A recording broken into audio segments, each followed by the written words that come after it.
If you pack all your business data into one massive flat table, a simple update becomes a liability. Change a customer's address on one row, but forget to update another, and you end up with conflicting records for the same person.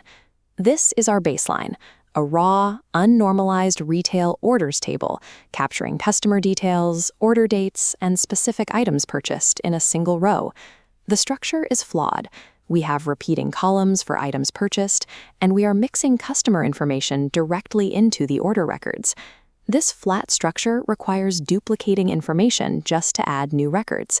This creates more opportunities for human error and mismatched values as the database grows. To solve this, we apply the systematic discipline of database normalization. The first rule of normalization, first normal form, requires every cell to hold a single atomic value. Think about those repeating item columns.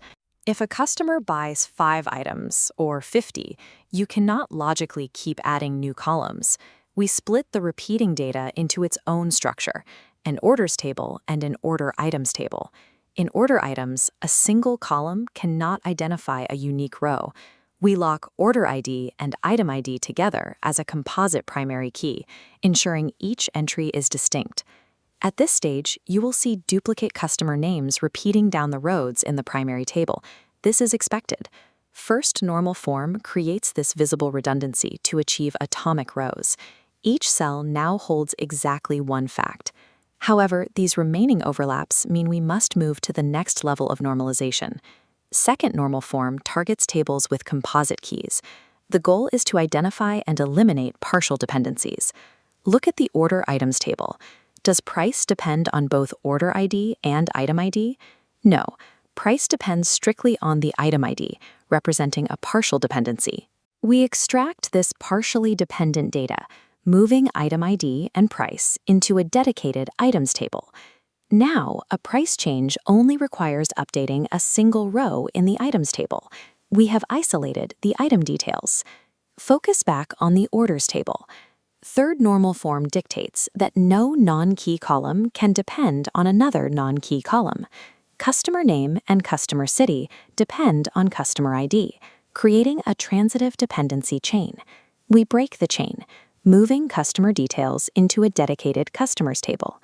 By severing these transitive dependencies, a customer changing their home city can be updated once in the customers table without modifying any historical order records.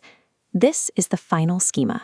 We converted a single vulnerable table into 4 distinct tables, cleanly connected by primary and foreign keys. If a customer moves, the update happens in one place. Every linked order automatically reflects the current data without manual duplication. To verify your own database, use this checklist. Ask, is every column atomic? Does every non-key depend on the whole key? And do non-keys depend only on the primary key? If you answer yes to all 3, your structure is sound. Normalization forces you to define exactly what each piece of data represents, reducing the risk of anomalies as the database expands.